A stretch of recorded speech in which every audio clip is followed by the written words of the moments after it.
qorshaha iyaga in ololaha culus oo qaranka iyo isteydyada ay hadda ku hayaan dadka nabadiidka in looga sifeeyo dhammaan Soomaaliya in lagu dhamaystiri karo sanadkan iyo sanadka soo socda 2019ka hortaasaan ku dhisnay anagu yani inaan dadka ka qaadno tirakoobka aan doonayno inaan qaadno ma aha qof walba inaan tirino waxa weeye qofka cod bixinahaya in la diiwaan geliyo sida ay samaysay Somaliland oo kale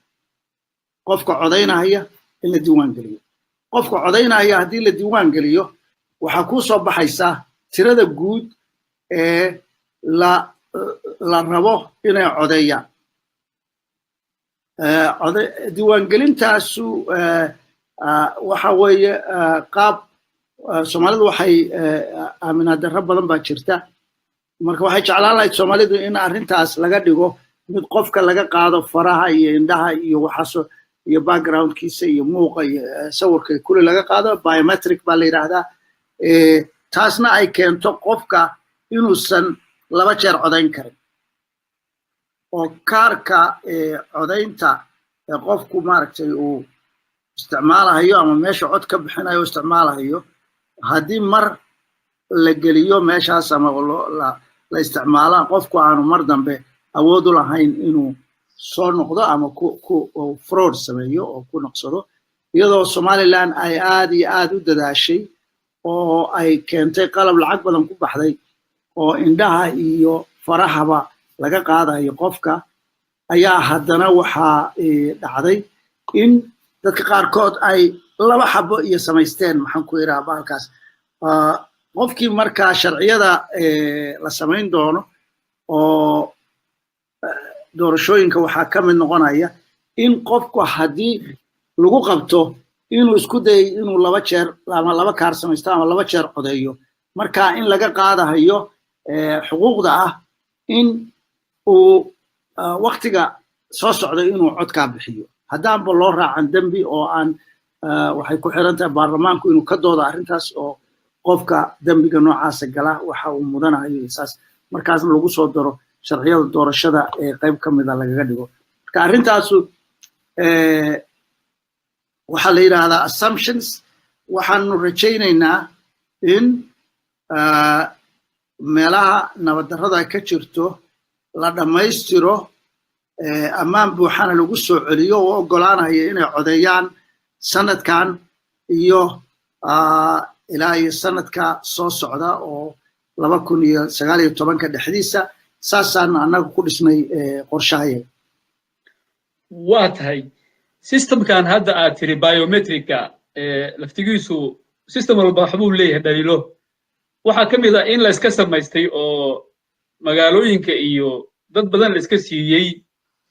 waxaa jira dhalinyaradii Soomaaliyeed qaarkood waaba diideen inay ka qayb qaataan waxay leeyihiin dibadaha rabnayna aan marka faraha iyaga iyo indhaha iyaga in la qaado ma rabno marka waxyaalo noocaas ah marka soo baxay marka ma laga hadlay marka sida laga yeeli lahaa oo ayadoo hadda sidaas sheegtay lagu ammaanayo Somaliland inay wax qabatay marka ciladihii iyo wixii soo baxay inaad ka faa'iidaystaan oo aad saxdaan isku daydeen oo horumarisaan waxa kale oo ku daraya wax la sheegay xataa deegtadeennan hadda la qaadayo indhihii farihii inay dad kale shirkado kale oo ay gacanta ugu jiraan oo meeshii serfaradii lagu seefgareyn lahaa annagu aynu haysan oo khatarba ay tahay dadkeennii dee akhbaartoodiiba in dad kale gacan ugu jirto marka arrimaha khatarta noocaasa ma ka taxadirteen adigu midda hore waxa weeye waxaan rajaynaynaa maalinta la yiraahdo usually marka qalabka la diyaariyo dadkii qalab ku shaqayn lahaa la tababaro oo qalabkii la soo gado oo meelihii dadka lagu ay maaragtay isku diiwaan gelin lahaayeen la geeyo shaqadaas waa shaqo intaan qofka la bilaabin in la qaado macluumaadkiisa waa shaqo badan oo loo baahan yahay in la dhammaystiro lacag badanna ku baxayso maalmaha marka la qaadayo qofka in la diiwaan geliyo waa maalmo xadadan ama bil ama 60 beri oo kooban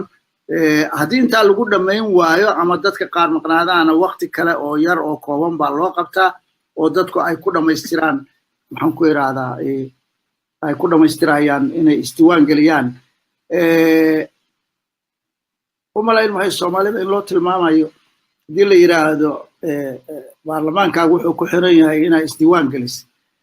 qaarkood inay cararayaan oo oranayaan isdiiwaan gelin may haday waxaanay walwal naga hayaa ma aha inay isdiiwaan gelin walwal wuxuu naga hayaa waxa weeye in aanu helo qalab qofku 2 jeer ama ka badan aanu isku diiwaan gelin karin taas ayaan ina xaqiijino nalaka midda kale waxaad ogaantaa dadka hadii la qoro inta xaq u leh inay codayso oo la diiwaan geliyo maalinta cod bixinta qofka de booliis loo diri maayo coday la oran maayo maalintaas dalal badan baa 50% codaysaa 100% ka yar xataa codaysaa 60% ay codaysaa marka maalinta cod bixinta la bixinayo dadka codka bixiyay waxa dhici karta inay yaraadaan laakiin inay dadku isdiiwaan geliyaan hadii ba aanu sheegno in diiwaangelintaasu ay ku xiran tahay baarlamaanka iyo baarlamaanka deegaankaas waxa uu ka helayo mar hadii taa la sameeyo waxaan rajaynaynaa dadka inay meel walba ka soo tagayaan gudaha iyo dibadba oo ay isdiiwaan gelinayaan si ay u